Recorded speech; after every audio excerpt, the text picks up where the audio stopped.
In theory, the Supermax was a great idea. You draft a star, you develop him, and your reward? A contract that is so massive that you can't even build a real contender around him. And if you don't offer it, he leaves. The whole thing was designed to help small market teams keep their stars from pulling a KD. But 8 years later, it's done the opposite. So let's talk about what the Supermax was intended to fix and how it might be breaking the league instead. The first player to sign a Supermax was Steph, because why not? If anyone deserved that kind of money, it was him. And for a minute, the system looked perfect. The Warriors got to reward their star, they kept their core intact, and built something special. Then came the Bradley Beals of the world. He was putting up 30 a night and carrying a bad Wizards team. So what did Washington do? $251 million and a no-trade clause. He was a great scorer, sure, but never a franchise-altering player. Washington kept waiting for him to elevate and take the next step, but it never happened. They followed the script: max out your guy before he walks. And the bigger the contract got, the more impossible it became to build around him. They couldn't trade him because no one wanted that deal, and they couldn't pivot because they had already committed. By the time they finally moved him in 2023, they got almost nothing in return. Bradley joined the Suns as a third option with 2 other Supermax guys ahead of him, and we all know how that experiment has gone. The league called it player empowerment, but for Washington, it was just entrapment. Steph showed what the Supermax was, and Bradley Beal showed what it usually turns into. The Supermax wasn't made for players like Bradley Beal. It was made for guys like Giannis and Jokic who are loyal to their markets. Milwaukee gave Giannis 5 years, $228 million in 2020, and Denver gave Jokic 5 years, $270 million in 2022. At the time, it was the richest contract in NBA history. And here's the thing, it worked.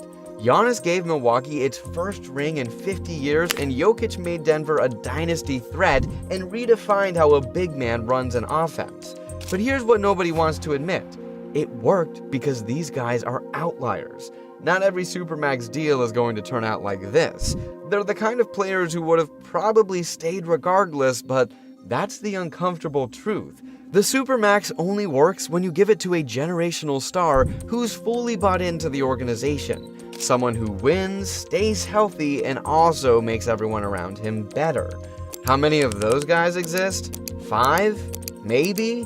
For every Jokic or Giannis, there's a Beal, a John Wall, a Kemba Walker, and those are the contracts that destroy teams. So sure, the Supermax can work, but only if you already have someone who doesn't need it. We've seen what happens when teams say yes to the Supermax, but what happens when a team just says no?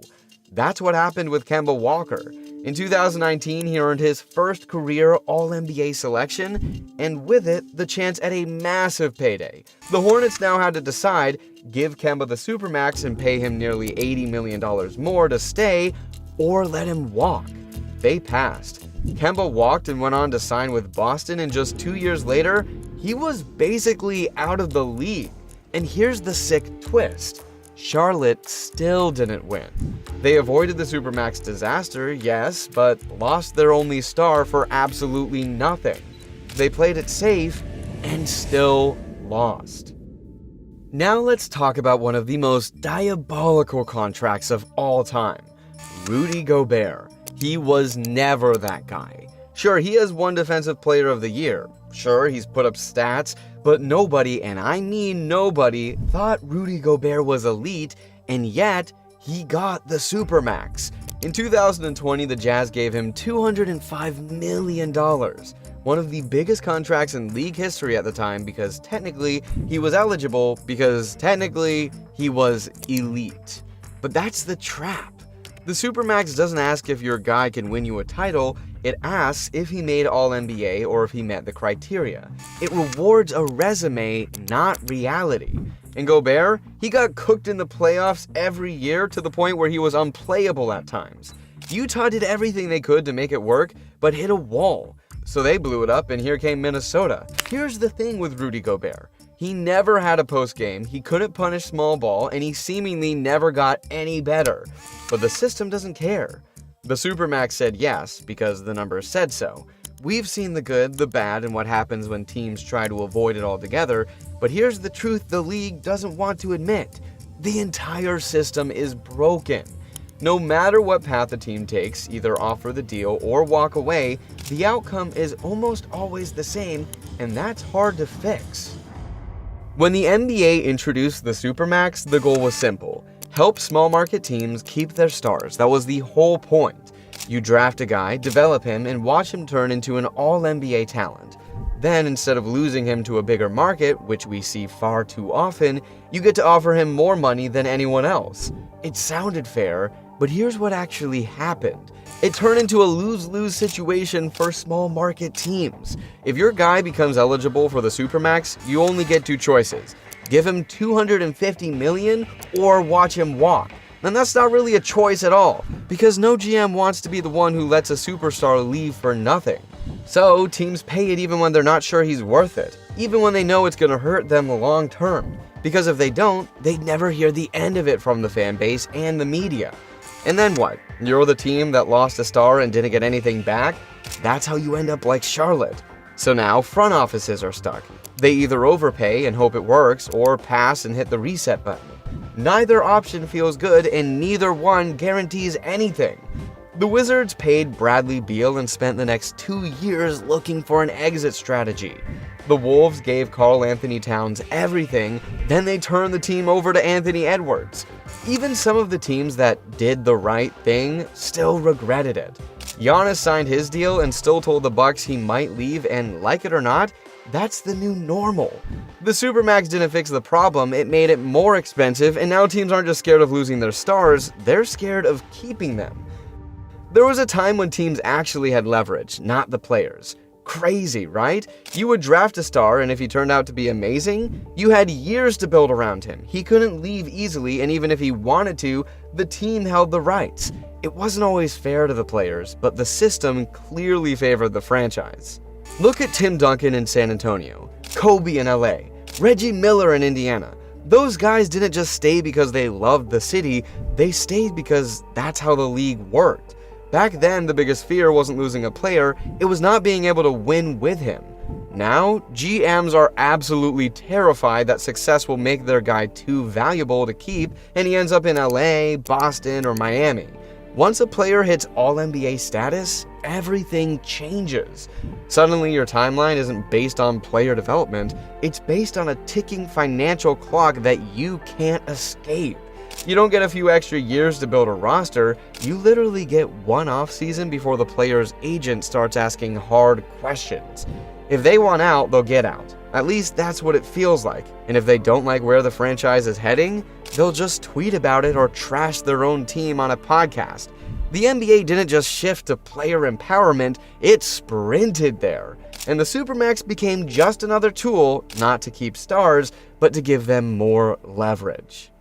At this point, it all feels so broken. But here's the bigger issue. Nobody actually knows how to fix it. You can't just get rid of it, that would completely gut small market teams. The moment their star gets good, they're gone. Bigger markets with more exposure, better endorsements, and flashier rosters will scoop them up in free agency, and the gap between teams will grow fast.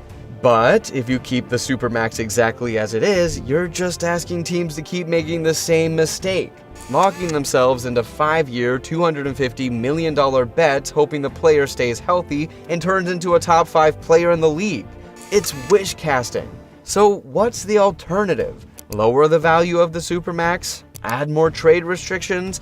That just makes it harder for teams to pivot if things go bad. Would teams offer incentives beyond money like ownership stakes? That just makes the rich teams richer again. Every so-called solution creates new problems. Because this isn't really about contracts, it's about power. The NBA is stuck trying to serve two different masters, the owners and the players. They want to give teams more control over their stars, while also giving those stars more freedom to move. But at a certain point, something has to give. There just has to be more balance. Because the truth is, if a player wants out, no contract is stopping them. We have seen it over and over. So can this be fixed? Maybe, maybe not. Because right now, it's a broken handshake disguised as a partnership. And every time it fails, fans and franchises continue to be ones to pay the price. The team gets to say, "We kept our guy," and the player gets to say, "I'm loyal," until they're not. Then everyone acts shocked when it all falls apart 2 years later. The league tried to fix loyalty with money, but loyalty can't be bought. It has to be earned, and until that changes, the Supermax won't save anyone. It'll just keep delaying the inevitable. Here's the real question. Are we building a league for players or for teams? Because right now, it feels like a little bit of everything, from the Supermax to trade requests to roster construction. It is all built around individuals, not organizations. Continuity is dying, and maybe that's the real issue. The line between all in and completely stuck is thinner than ever, and the Supermax didn't create that problem, but it didn't stop it either. It's time to ask the harder questions. What actually builds a championship team? What kind of stability do fans deserve? And who is the league really working for? So, what do you think? Is the NBA headed in the right direction? Let us know in the comments.